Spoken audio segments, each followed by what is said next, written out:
Alors on parle souvent de dividendes en cette période, et notamment avec l'investissement passif. Je vois de plus en plus des vidéos ou des articles qui traitent justement du pourquoi et du comment vous devez acheter des actions, non pas pour leur fluctuation et leur valorisation, mais surtout pour les dividendes qu'elles octroient. Et donc du coup, on voit fluctuer des articles sur quels sont les meilleurs dividendes, et donc on vous propose des rendements qui peuvent aller jusqu'à 10%. Donc dans cette vidéo, ce que je voulais faire, c'était vous dire attention à l'investissement sur les dividendes, attention à la recherche des meilleurs rendements, des meilleurs dividendes, car ce n'est pas sans risque. Et justement, les personnes qui tentent de vous dire que c'est le meilleur investissement passif et la meilleure façon d'investir sans risque, et bien justement, ils se trompent. Et un dividende ne doit être que la cerise sur le gâteau, et c'est ce qu'on va voir dans quelques secondes. Avant cela, je me présente, je suis Julien Flo et je suis trader indépendant et pour compte propre depuis plus de 10 ans dorénavant, et je donne tous mes conseils sur le site graphceobourse.fr. Alors pour revenir aux dividendes, très simplement, on va toujours vous expliquer, tiens, cette société-là, elle octroie un dividende donc de quelques euros. Donc, admettons que l'action vaut 30 euros et cette société octroie chaque année un dividende de 3 euros. Ça fait tout simplement un rendement de 10%. Donc, un rendement de 10% par les temps qui courent, forcément, c'est alléchant. Maintenant, attention, ce que vous devez faire, ce n'est pas rechercher le meilleur dividende et acheter cette action ensuite, peu importe son prix, juste parce qu'elle octroie un rendement à un instant T de 10%. Car oui, le dividende, le pourcentage, le rendement que l'on vous donne, c'est tout simplement calculé par rapport au prix de l'action. Donc il se peut très bien qu'une action donne à peu près 5% de rendement sur un dividende, que cette action-là chute de moitié, et donc du coup, instantanément, vous allez avoir le rendement de votre action, de ce dividende-là, qui va augmenter.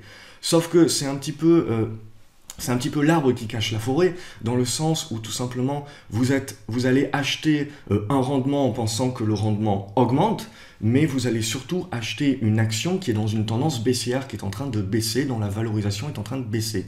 Et si cette tendance est baissière, cette action est baissière, c'est parce qu'il y a une raison. Et très souvent, ce sont des raisons économiques, ce sont des raisons que la société tout simplement ne se porte pas très bien. Et c'est là où doit venir votre méfiance, car un dividende n'est pas figé dans le temps. C'est-à-dire que vous devez vérifier quelle est la politique de distribution de dividendes de l'entreprise. Est-ce que peu importe les bénéfices qu'elle fait d'année en année, est-ce qu'elle octroie un dividende qui est flat, qui est fixe, c'est-à-dire à chaque fois le même dividende en euros d'année en année, peu importe les bénéfices, et donc elle se conserve, au lieu de distribuer tous ses bénéfices aux actionnaires, ou une grosse partie des bénéfices aux actionnaires, elle conserve justement un trésor de guerre pour pouvoir faire face les années où c'est un petit peu moins bien et continuer à verser le même dividende.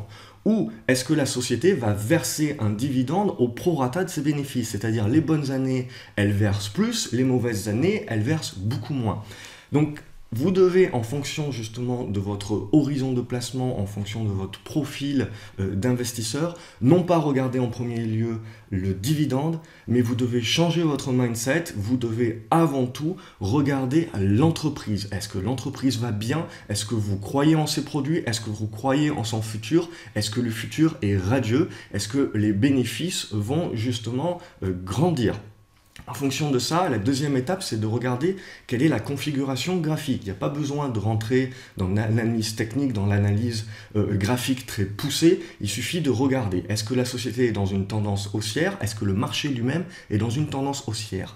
Et seulement le troisième point, qui doit être seulement la cerise sur le gâteau, c'est est-ce que cette entreprise-là verse des dividendes? Et si oui, est-ce qu'ils sont fixes ou est-ce qu'ils sont au prorata des bénéfices? Et en fonction de ça, vous pouvez mettre en place votre stratégie d'investissement de long terme uniquement.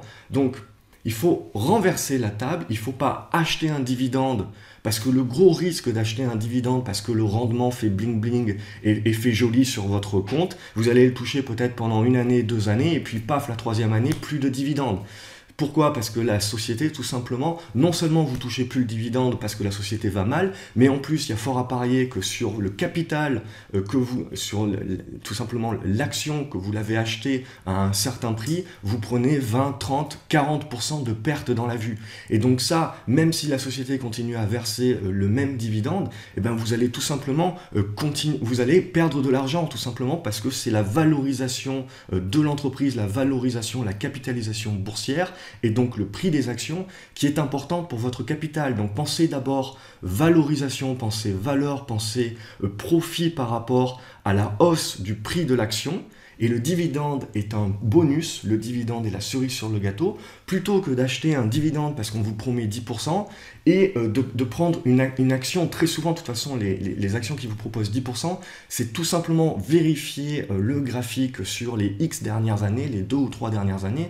Très souvent, le rendement a augmenté en pourcentage, mais en valeur est resté le même, tout simplement parce que le prix de l'action a baissé. Et donc, méfiez-vous d'acheter un dividende que parce qu'il vous promet un rendement fort, alors que la tendance graphique de l'action est dans une phase baissière. Car croyez-moi, vous allez perdre beaucoup plus d'argent lorsqu'une action baisse que ce que vous allez récupérer sur les dividendes, sans compter le risque que l'entreprise, si elle va vraiment mal et qu'elle continue à aller mal sur plusieurs années, va tout simplement radier ce dividende et plus potentiellement faire une augmentation de capital, c'est-à-dire soit vous rajoutez de l'argent au pot, soit vous vous êtes dilué et donc vous perdez encore plus d'argent. Donc vraiment, cette vidéo, c'est pour un petit peu casser l'idée reçue de l'investissement passif sur dividende. Ce n'est pas sans danger. Et donc ne pensez pas dividende et haut rendement et ne tapez pas dans Google quel est le meilleur rendement, quel est le meilleur dividende et tout de suite sauter sur la première action qui vous offre 9 ou 10%. Non, réfléchissez d'une autre manière. D'abord, une bonne entreprise, une entreprise solide, une entreprise dont les cours varient à la hausse, sont en tendance haussière, et ensuite, le dividende, c'est le bonus. Si vous avez apprécié la vidéo, n'hésitez pas à me mettre un petit pouce bleu pour me dire que vous l'avez liké. Ça permet tout simplement de motiver à faire de nouvelles vidéos de conseils. N'hésitez pas à la partager également avec vos amis qui ont besoin de ce type de conseils-là avant qu'ils commencent à acheter un dividende juste pour le dividende. Et puis abonnez-vous à la chaîne YouTube tout simplement pour recevoir mes autres conseils et être averti et notifié et ne louper donc aucun conseil.